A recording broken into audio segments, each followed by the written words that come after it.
DCC treasurer N വിജയന്റെ മരണത്തിന് പിന്നാലെ ഗ്രൂപ്പ് പോരിന് ഇരയായി വയനാട്ടിൽ മറ്റൊരു കോൺഗ്രസ് നേതാവ് കൂടി ആത്മഹത്യ ചെയ്തിരിക്കുന്നു.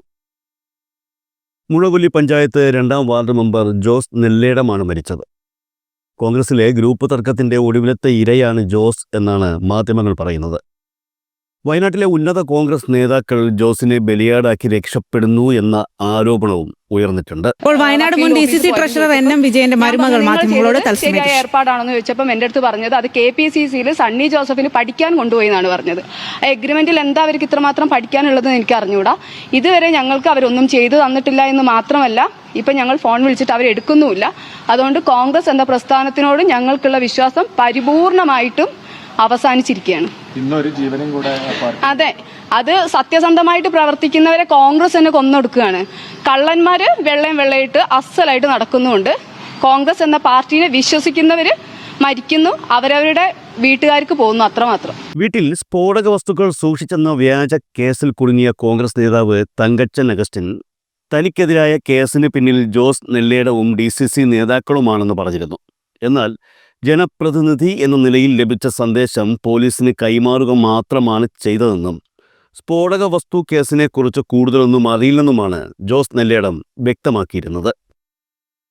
മുള്ളംകൊല്ലിയിൽ നടന്ന കോൺഗ്രസിന്റെ പഞ്ചായത്ത് വികസന സമിതി യോഗത്തിനിടെ നടന്ന ചില സംഭവങ്ങളാണ് പ്രശ്നങ്ങൾക്ക് കാരണമായത്. DCC സെക്രട്ടറി വീട്ടിൽ കിടത്തിയുറക്കില്ലെന്ന് ഭീഷണി മുഴക്കിയിരുന്നുവെന്ന് തങ്കച്ചൻ പറഞ്ഞിരുന്നു.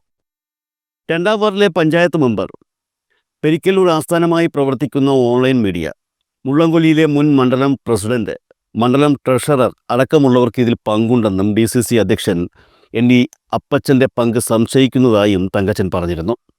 ബാങ്ക് തട്ടിപ്പിൽ DCC ട്രഷറർ NM വിജയനെ ബലിയാടാക്കിയ കോൺഗ്രസ് നേതാക്കൾ ഈ കേസിൽ എല്ലാ കുറ്റവും ജോസിന്റെ തലയിലിട്ട് അയാളെ കൊലയ്ക്ക് കൊടുത്തുവെന്ന ആരോപണമാണ് ഇപ്പോൾ നേരിടുന്നത്.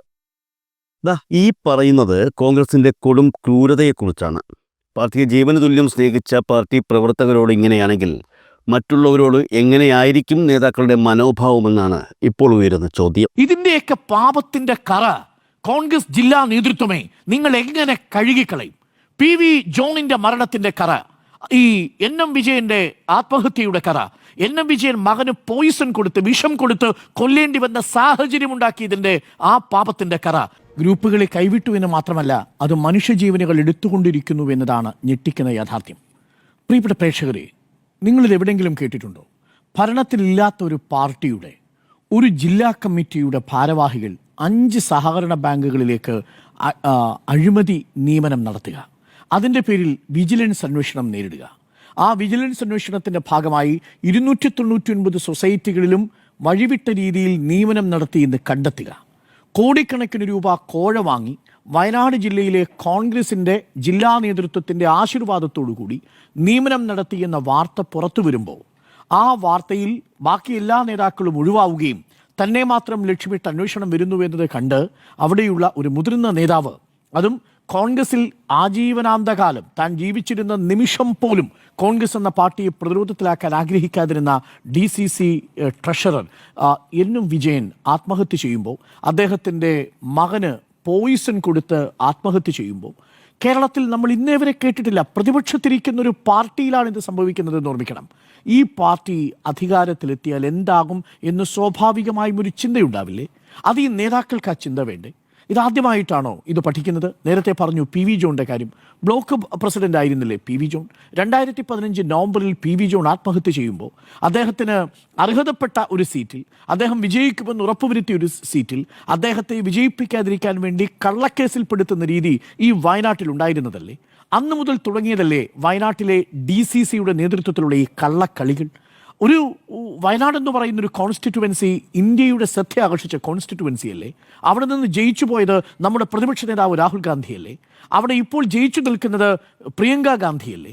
ആ വയനാടിനെ ദേശീയ തലത്തിൽ ശ്രദ്ധിക്കുന്ന ഒരു കോൺസ്റ്റിറ്റ്യുവൻസിയെ ഒരു ജില്ലാ നേതൃത്വമാക്കി മാറ്റാൻ കഴിയാതെ വിലപ്പെട്ട 4 ജീവനുകൾ എടുത്തിരിക്കുന്നു വയനാട്ടിലെ DCC നേതൃത്വത്തിനുള്ളിലുള്ള ഗ്രൂപ്പുകളിൽ എന്നുള്ളതാണ് നമ്മുടെ മുന്നിലുള്ള യാഥാർത്ഥ്യം. നമുക്ക് 2 കേസുകളും കമ്പയർ ചെയ്യണം. ഞാനിന്ന് പത്മജയുമായി സംസാരിച്ചു. പത്മജ എന്നെ വിളിച്ച് നമ്മൾ ആ വാർത്ത കൊടുത്ത വിവരം സൂചിപ്പിച്ചു. പത്മജ, പലതവണയും ഈ വിഷയവുമായി ബന്ധപ്പെട്ടുകൊണ്ട് വാർത്ത കൊടുക്കാൻ പോകുമ്പോഴൊക്കെ നമ്മൾ പറഞ്ഞിരുന്നത് പരിഹരിക്കും, പാർട്ടി ഉറപ്പ് നൽകിയിട്ടുണ്ടല്ലോ, തിരുവഞ്ചൂർ രാധാകൃഷ്ണൻ ഉറപ്പ് നൽകിയിട്ടുണ്ട്, ആ ഉറപ്പ് നമുക്ക് പാലിക്കാം, സിദ്ദിഖാണ് ഉറപ്പ് നൽകിയിരിക്കുന്നത്. എന്താ പ്രശ്നം? NM വിജയൻ എന്ന് പറയുന്നത് പ്രേക്ഷകർ ഇത് മനസ്സിലാക്കണം. 5 പ്രധാനപ്പെട്ട സഹകരണ ബാങ്കുകളിലേക്കായിരുന്നു അന്ന് വഴിവിട്ട രീതിയിൽ കൈക്കൂലി വാങ്ങിക്കൊണ്ട് നിയമനം നടത്താൻ വേണ്ടി വയനാട് DCC തീരുമാനിച്ചത്.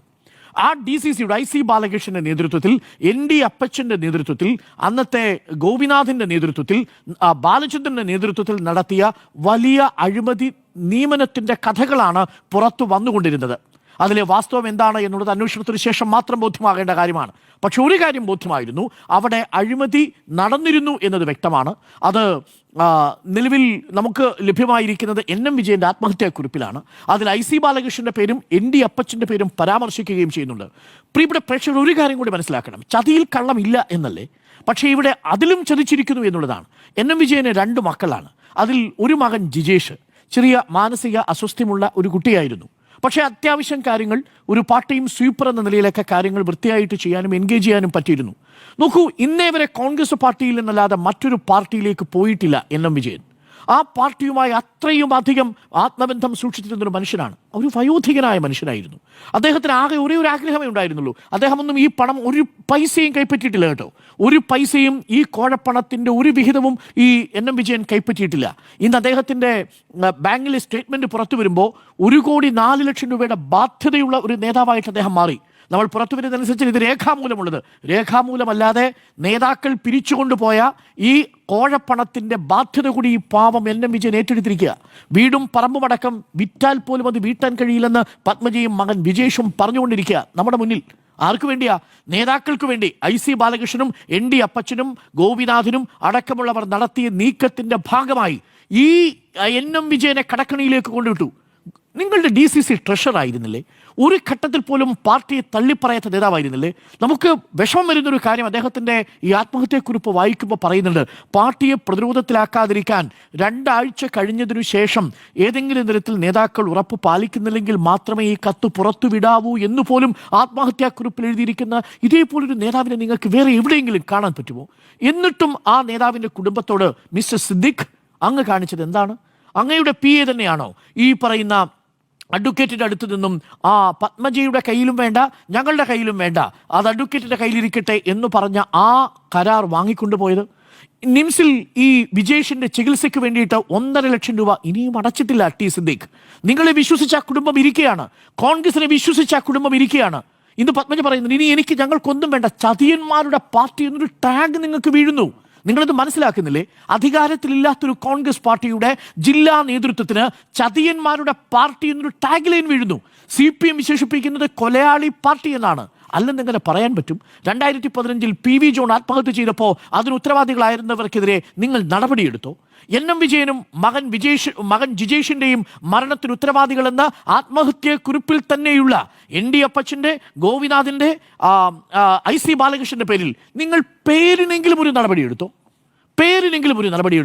അന്ന് നടപടിയെടുത്ത് പാർട്ടിയിൽ നിന്ന് ഇവരെ പുറത്താക്കിയിരുന്നെങ്കിൽ ഇന്നിപ്പോൾ മുള്ളൻകൊല്ലിയിൽ ഇങ്ങനൊരു വിഭാഗീയതയുടെ ഭാഗമായി ഈ തങ്കച്ചൻ്റെ വീട്ടിൽ ഇതേപോലെ ഒരു കള്ളക്കേസിൽ കൊടുക്കുന്ന രീതിയിൽ മദ്യവും തോട്ടയും കൊണ്ട് വെക്കേണ്ടി വരുന്ന സാഹചര്യം ഉണ്ടാകുമായിരുന്നു. ഇതിൽ ഇപ്പോൾ ജോസ് നെല്ലാട് എന്ന് പറയുന്ന അവിടുത്തെ ഒരു മാന്യനായ കോൺഗ്രസ്സുകാരനാണെന്നാണ് നമ്മൾ മനസ്സിലാക്കുന്നത്.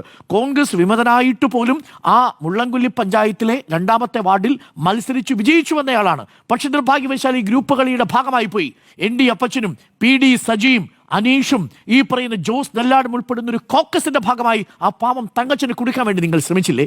എങ്ങനെയാണോ PV ജോണിനെ കുടിക്കിയത്? നിങ്ങൾക്ക് വേണ്ടിയിരുന്നത് തങ്കച്ചന്റെ രക്തമായിരുന്നു മിസ്റ്റർ അപ്പച്ചൻ. പക്ഷേ തങ്കച്ചൻ മരിക്കുകയല്ല ചെയ്തത്. തങ്കച്ചൻ പോരാടാൻ തീരുമാനിച്ചു. 17 ദിവസം ജയിലിൽ കിടന്നതിന് ശേഷം പുറത്തു വന്ന റിപ്പോർട്ടർ TVക്കാണ് ആദ്യമായി അഭിമുഖം നൽകുന്നത് തങ്കച്ചൻ പറഞ്ഞു, എനിക്കറിയാം എന്നെ കുടുക്കിയത് ആരൊക്കെയാണ് എന്നത് എനിക്കറിയാമെന്ന് വ്യക്തമായി നമ്മുടെ മുന്നിൽ പറഞ്ഞു. പക്ഷെ അവിടെയും ND അപ്പച്ചൻ രക്ഷപ്പെട്ടു, അവിടെയും സജി രക്ഷപ്പെട്ടു, അവിടെയും DCCയിലെ മുതിർന്ന നേതാക്കൾ രക്ഷപ്പെട്ടു. ബലിയാടാകേണ്ടി വന്നത് ആരാ? ജോസ് നെല്ലാട് എന്ന് പറയുന്ന അവിടുത്തെ 2ാമത്തെ വാർഡിലെ ഒരു കോൺഗ്രസിന്റെ മെമ്പർ, ഒരു സാധാരണ കോൺഗ്രസ് മെമ്പർ. ആ പ്രാദേശിക അയാൾക്കറിയാം ഈ അന്വേഷണം നേരെ പോയി വരാൻ പോകുന്നത് തന്നിലേക്കാണ്. കാരണം ആരാണ് ഇൻഫോർമർ എന്നുള്ളത് പുറത്തു വന്നു കഴിഞ്ഞു. അത് ജോസ് നെല്ലാടാണ് ഇൻഫോർമർ എന്നത് പുറത്തു വന്നു കഴിഞ്ഞു. ജോസ് നെല്ലാടിനെ അതിനെ പ്രേരിപ്പിച്ചത് ആരാണ്? അവരല്ലേ യഥാർത്ഥത്തിൽ പ്രതികളാകേണ്ടിയിരുന്നത്. ആ പ്രതികളാകേണ്ടിയിരുന്ന അവർ പുറത്തു വിലസുകയും ഒടുവിൽ തൻ്റെ പേര് പുറത്തു വരികയും ചെയ്യുന്നത് കണ്ടപ്പോൾ അദ്ദേഹം ആത്മഹത്യ ചെയ്യാൻ തീരുമാനിക്കുകയാണ്. ആ നിമിഷം ഒന്ന് ആലോചിച്ച് നോക്കണം. ആ പാർട്ടിക്ക് വേണ്ടി, വിശ്വസിച്ച പാർട്ടിക്ക് വേണ്ടി ആത്മഹത്യ ചെയ്യുന്ന എൻ.എം. വിജയൻ, അതും മകന് ആത്മഹത്യ, ആ മകന് പാർട്ട് ടൈം സ്വീപ്പറായിട്ടുള്ള പണി അർബൻ സുൽത്താൻ ബത്തേരി സഹകരണ ബാങ്കിൽ, അർബൻ സഹകരണ ബാങ്കിൽ കൊടുക്കുമ്പോൾ ആ മനുഷ്യൻ കരുതിയിരുന്നത് ആ ജോലി സ്ഥിരപ്പെടുമെന്നാണ്. പ്രിയപ്പെട്ട പ്രേക്ഷകരെ, നിങ്ങൾ വിശ്വസിക്കില്ല, എൻ.എം. വിജയന്റെ മകനായ ജിജേഷിനെ ആ പാർട്ട് ടൈം സ്വീപ്പർ ജോലിയിൽ നിന്ന് ഈ പാർട്ടിക്കാർ പിരിച്ചുവിട്ടു. അവിടുത്തെ പുതിയ ഭരണസമിതി പിരിച്ചുവിട്ടു. എന്നിട്ട് അദ്ദേഹം കേടപേക്ഷിച്ചു, എൻ്റെ മകനൊരു ജോലി കൊടുത്താൽ മതി, ഒരു പാർട്ട് ടൈം സ്വീപ്പറായിട്ട് ജോലി കൊടുത്താൽ മതി. ബാക്കിയൊന്നും ആ മനുഷ്യൻ ആവശ്യപ്പെട്ടില്ല. സ്വത്തുണ്ടാക്കാനോ സ്വിസ് ബാങ്കിൽ കൊണ്ട് പണമിടാനോ ഒന്നുമല്ല എൻ.എം. വിജയൻ ആഗ്രഹിച്ചത്. തൻ്റെ മകൻ ജിജേഷിനെ എൻഗേജ് ചെയ്യാൻ വേണ്ടുന്ന ഒരു പണി, അവൻ അവിടെ വന്ന് എന്തെങ്കിലും പണി ചെയ്തോട്ടെ, വേണമെങ്കിൽ പണം പോലും ഞാൻ അങ്ങോട്ട് നൽകാമെന്ന് പോലും പറഞ്ഞു. കാരണം പ്രായപൂർത്തിയായ ഒരു ചെറുപ്പക്കാരനാണ് ജിജേഷ്. പക്ഷേ ചെറിയ മാനസികമായിട്ടുള്ള ഒരു ഭിന്നശേഷിക്കാരൻ കൂടിയാണ്. അതുകൊണ്ട് തന്നെ കൃത്യമായിട്ട് വീട്ടിൽ നിർത്തി ഒറ്റയ്ക്ക് പോകാൻ കഴിയില്ല. ഒടുവിൽ അന്ത്യയാത്രയ്ക്ക് പോകുമ്പോൾ ആ മനുഷ്യൻ സ്വന്തം മകനെ കൂടി അങ്ങ് കൊണ്ടുപോകാൻ തീരുമാനിച്ചു. ഇപ്പോൾ ജോസ് നെല്ലാട് എന്ന കോൺഗ്രസ് നേതാവിൻ്റെ ആത്മഹത്യക്ക് കാരണമായതിൻ്റെ കറ ഈ തങ്കച്ചൻ്റെ വീട്ടിൽ കൊണ്ടുപോയി കള്ളക്കേസ് കൊടുക്കാൻ വേണ്ടി നിങ്ങൾ നടത്തിയ ഗൂഢാലോചനയുടെ പാപത്തിൻ്റെ കറ നിങ്ങൾ എവിടെ കൊണ്ടുപോയി കളയും എന്നുള്ളതാണ് ചോദ്യം. എന്നെ അത്ഭുതപ്പെടുത്തുന്നത്, ഇതിൻ്റെ ഉത്തരവാദികളായവർക്കെതിരെ നടപടിയെടുക്കുമെന്ന് അന്ന് നമ്മളോട് പറഞ്ഞത് അന്നത്തെ കോൺഗ്രസ് പാർട്ടി പ്രസിഡന്റായിരുന്ന കെ സുധാകരനാണ്. എന്നാൽ ഇപ്പോൾ അതിന്മേൽ ഒരു നടപടിയും ഉണ്ടായില്ല. വീണ്ടും നടപടിയെടുക്കുമെന്ന് പറയുന്നത് ഇപ്പോഴത്തെ കോൺഗ്രസ് അധ്യക്ഷൻ സണ്ണി ജോസഫാണ്. ഒരു ചുക്ക് സംഭവിക്കില്ലേ ഈ പാർട്ടിയിൽ. ഇനിയും പാവപ്പെട്ട തങ്കച്ചന്മാരും ജോസ് നെല്ലാടുമാരും എൻ.എം. വിജയന്മാരും ജിജേഷുമാരും പി.വി. ജോൺമാരും വയനാട്ടിൽ ഈ പാർട്ടി വിശ്വസിച്ച് ഇപ്പോഴും ബാക്കി നിൽക്കുന്നു എന്നതാണ്. എന്തെങ്കിലും ഒരു തരം ഇനിയും മനസാക്ഷിയുടെ കോണിൽ ഒരു ബാക്കി നിൽക്കുന്നുണ്ടെങ്കിൽ, ഒരു നന്മ ബാക്കി നിൽക്കുന്നുണ്ടെങ്കിൽ, ആ കോൺഗ്രസ് ജില്ലാ നേതൃത്വത്തെ പിരിച്ചുവിട്ട് അവിടെയുള്ള മുഴുവൻ കുറ്റവാളികളെയും നിയമത്തിന് മുന്നിൽ കൊണ്ടുവന്ന് അവരെ പാർട്ടിയിൽ നിന്ന് പുറത്താക്കി ആ പാർട്ടി ശുദ്ധീകരിക്കാനാണ് ശ്രമിക്കേണ്ടത്.